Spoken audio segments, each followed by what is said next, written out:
FM News Talk 97.1. On-demand audio.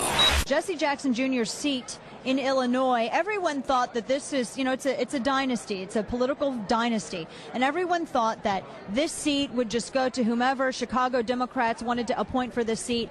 And then comes out of the woodwork, Paul McKinley. You can find him at McKinleyforcongress.com. He's a Republican. He believes in the Second Amendment. He believes in constitutional conservatism and small government. And he's challenging the machine for this seat. And, of course, they've come out swinging at him. He's joining me right here at CPAC's Radio Row. Paul. Thank you very much for allowing me to be on your program.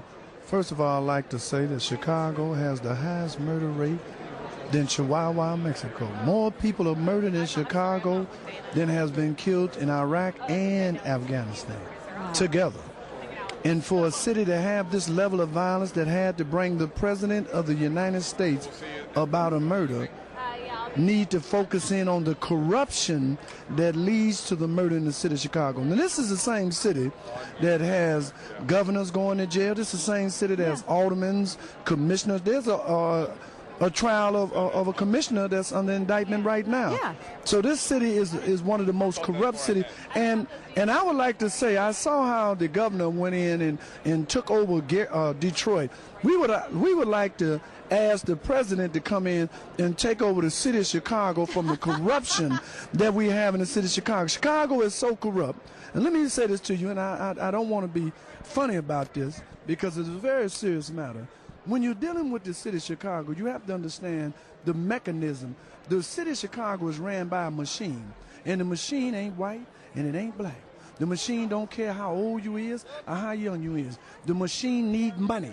That's how the machine operates, and it has a patch in this army. Most of the people that you've seen got out and voted for them people, they're part of the patch in this army, and that army is led by no other than Ron Caliglius Emmanuel, who have cowered down underneath the king of New York, Bloomberg, who used to be a Republican. Yeah, who said that he was a Republican, but he looked over in Illinois and couldn't find one Republican to support.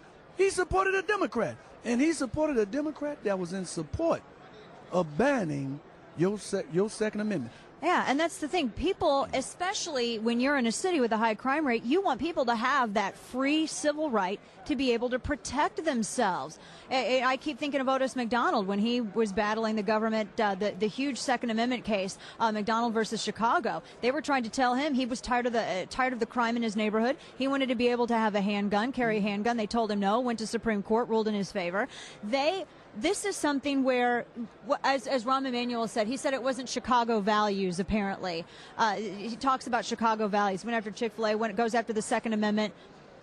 It seems that this would help make citizens safer. It would make the jobs for the police easier because... Ron Emanuel is one of the biggest hypocrites known to politics.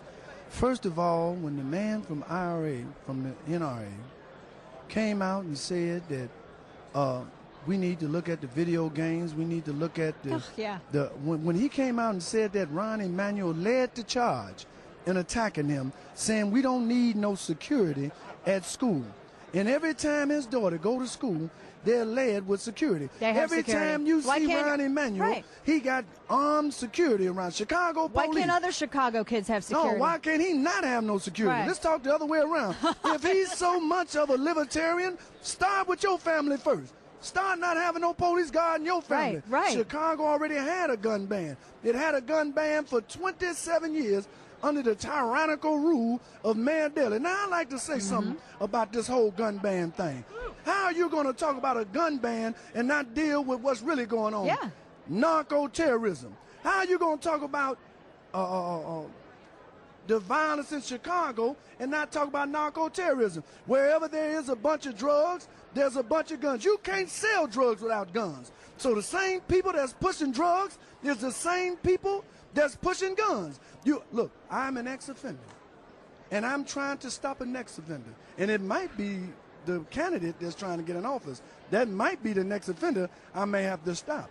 All I'm saying to you is that in dealing with Chicago, they leave out narco-terrorism. Narco-terrorism is the drug families south of the border. These same drug families has free ring in Chicago. Because if you know, and they said this, I know you heard them, they said Chicago is a sanctuary city. Yeah. So when they're saying they're a sanctuary city, they're advertising. They're saying bring it up here. Right. The police Right. won't pull you over. And then if you didn't have a license, well, we're going to give you a license, so if they pull you over, you're legitimate. Right. All that's dealing with narco-terrorism. Nobody said, you've not heard Ron Emanuel say anything about the gun trafficking. Right. You can't have gun trafficking without drug trafficking. And the reason why he don't say nothing about it, because it's a machine. And the machine don't care nothing about you, and it don't care about me.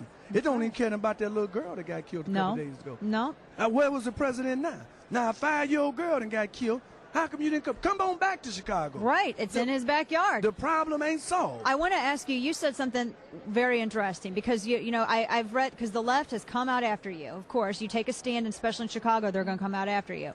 You said, I'm an ex-offender trying to stop the next offender. Huffington Post, you know, they came out with a hit piece on you. They said, oh, this is an ex-con. How could he be? My first thought was, well, wouldn't Chicago embrace him even all the more because, well, they just had one of their, Blagojevich is in jail. Wouldn't they embrace him all the more? But you said you've learned. You're an ex-offender trying to stop the next one. You know.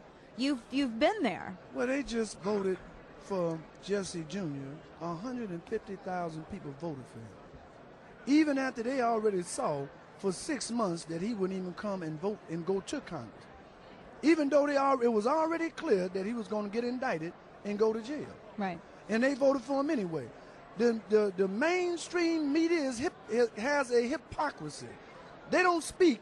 The mainstream media is an attack dog for the Democratic machine. Yeah. That's all they do. The Democratic machine get mad you're not. They didn't give you permission. They didn't tell you that you could go out there and run and be a man. Then the Democratic machine sicks the political attack dogs on you. Mm-hmm. And that's so when you're watching the media and they logging the people to sleep and the people are still going for the same Kool-Aid, right, as they say. Right. That's why we need people like yourself. And A voice in the wilderness. Well, we still need you because you're still not cowering down to what everybody wants you to think. You're still not cowering down, and you're keeping the truth going. This is the only industry that's an amendment in the Constitution, the freedom of the press. That's right. And those people are abusing That's right. freedom of the press. I want to ask you really quickly. We're coming up on a hard break. We've got about 1:50 left. What made you want to run? Well, in my community, as well as this whole district, I've learned that most of the problems that we have in our community is a illegal and bogus organization called the Machine. And most people don't even understand that I'm using this platform to expose the Machine, to drive a wedge between the public and the Machine. Because most people in the state of Illinois, the Machine has the whole state locked down. Yeah. Our governor is a Democrat. Yeah. Our Speaker, Lord of the House, Mike Madigan, is a Democrat. Yep. The lady that runs the Cook County president, she's a Democrat. Oh, the Cook mayor, County. he's the Democrat. All your aldermen are Democrat. So you can't blame the Tea Party for the problems of the state of Illinois. You can't blame the Republicans for the problems of Illinois. You must put the fault at the pinnacle of responsibility directly pointing at the Democrats. It is their fault, and the same thing that they're doing in the state of Illinois, they're doing it across. Now they've gone national. They've gone national. Yeah, they have. We have to have you back on the program. Thank you very much. And guys, you need to check him out. McKinleyforcongress.com. Paul McKinley. And I need your donation. I need your support. Go and Please support this man. He just took us to church.